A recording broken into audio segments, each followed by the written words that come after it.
اهلا وسهلا بيكم. عاملين ايه؟ يا رب كلكم تكونوا بخير. النهارده في فيديو جديد هننفذ مع بعض كوفية رجالي باللون اللي انتوا شايفينه ده. غرزة سهلة جدا وبسيطة، ان شاء الله هتلاقوها سهلة سواء للمبتدئين او للي شغالين بقالهم كتير وحابين يعملوا غرزة جديدة. زي ما انتوا شايفين كده الدرجة بتاعت الخيط بتاعي. خليني برضو اقول لكم الرقم لو حابين تعملوا سكرين او تشتروا نفس الرقم ده. 700 2 2. ده الرقم بتاع اللون اللي انا جايباه. طبعا نوع الخيط هيمالايا افريداي. زي ما انتوا عارفين هيمالايا من احسن واجود الانواع بتاعه الخيوط. انتي بيلينج ومش بيوبر، مش مفهوش اكليريك، ناعم حلو على البشرة، مش مفهوش اصواف كتير، الحاجات اللي هي تضايق البشرة. غرزتنا النهاردة سهلة جدا وبسيطة، هنقدر ننفذها مع بعض.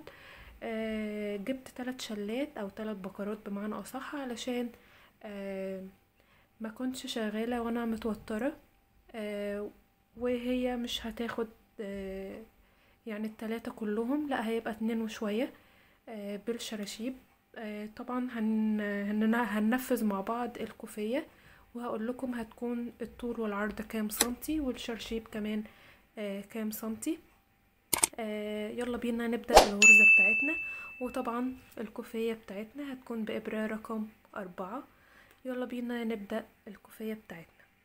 الخطوة التانية هنسيب حتة كده على اعتبار ان دي هتكون الشراشيب بتاعتنا، عشان نقدر نسويها مع الشراشيب بسهولة. يعني احنا مش هنقصها ومش هندخلها جوه الخيط بتاعنا، هتكون مخفية جوه الشراشيب.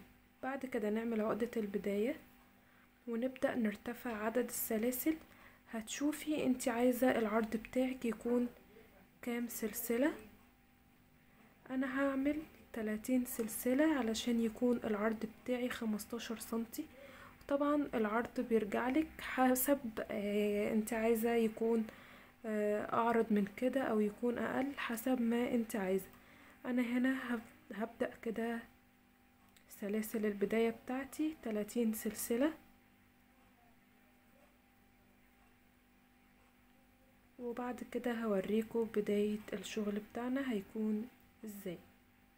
اكمل 31 سلسلة وارجع لكم تاني. انا كده عملت 30 سلسلة من سلاسل البداية بتاعتي. الخطوة بعد كده اللي هعملها هرتفع سلسلة على 31 على 30، يبقى مجموع السلاسل 31. بعد كده هبدأ اشتغل الغرزة بتاعتي عادي خالص.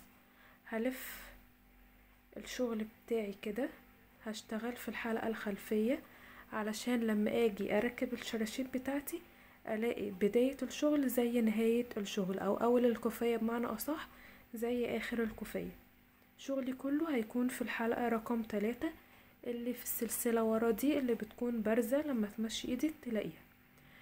الخطوة اللي هعملها ابدأ بقى الغرزة بتاعتي دي، غرزة الحصى. غرزة سهلة وبسيطة، عبارة عن غرزة بتكون منزلقة وغرزة بتكون نصف عمود. غرزة سهلة وبسيطة. اول غرزة هتقابلني في الحلقة الخلفية هشتغل فيها غرزة منزلقة. طالما بدايتي كانت غرزة منزلقة، هيبقى نهايتي في نهاية السطور بتاعتي غرزة نص عمود. كده انا بعمل غرزة نص عمود، معايا 3 لفات اطلع من ال3 كلهم اللي عليها الدور، هعمل فيها غرزة منزلقة.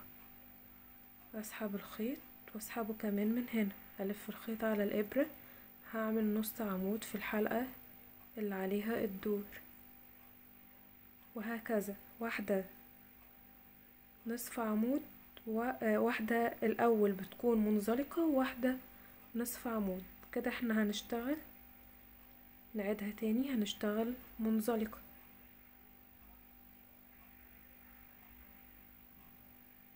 اللي وراها نصف عمود،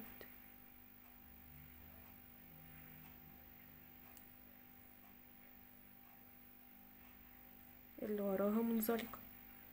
برضو ايدك ما تكونش مشدودة وما تكونش مش مشدودة، يعني حاولي ان ايدك تكون مظبوطة. بتفضلي ماشية بنفس الطريقة. احنا هنكرر السطر ده في كل طول الكوفية بتاعنا، يعني الكوفية بتاعتنا تكرار سطر واحد بالشكل ده. تشتغلي على 30 سلسلة، وطبعا سلسلة الارتفاع مش بتتحسب معانا. هكمل لنهاية السطر.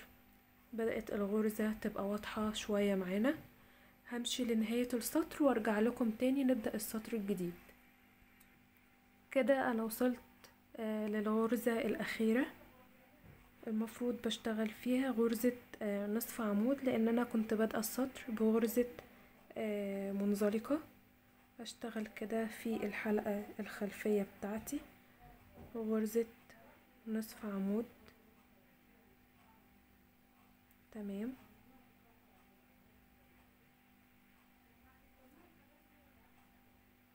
طبعا بتقدري تشتغلي الغرزة دي بأي نوع من انواع الخيوط اللي انت حباها.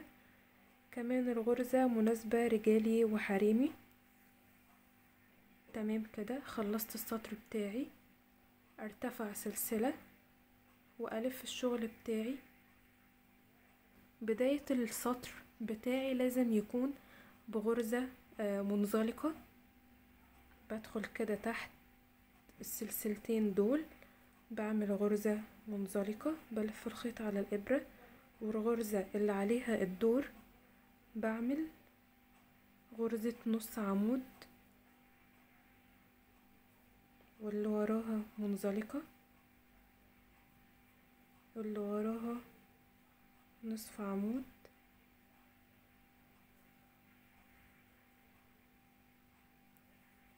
واللي بعدها منزلقة، واللي بعدها نصف عمود.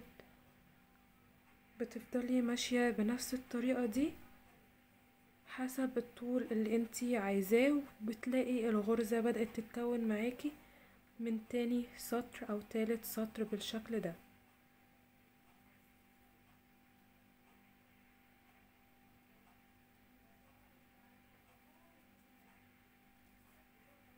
كده، والناحية التانية برضو بالشكل ده بدأ يتكون معايا الغرزة بتاعتي بالشكل ده.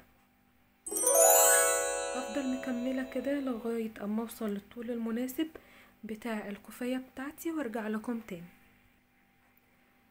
كده انا خلصت الطول المناسب للكوفية بتاعتي وبقت جاهزة معايا بالشكل ده زي ما انتوا شايفين.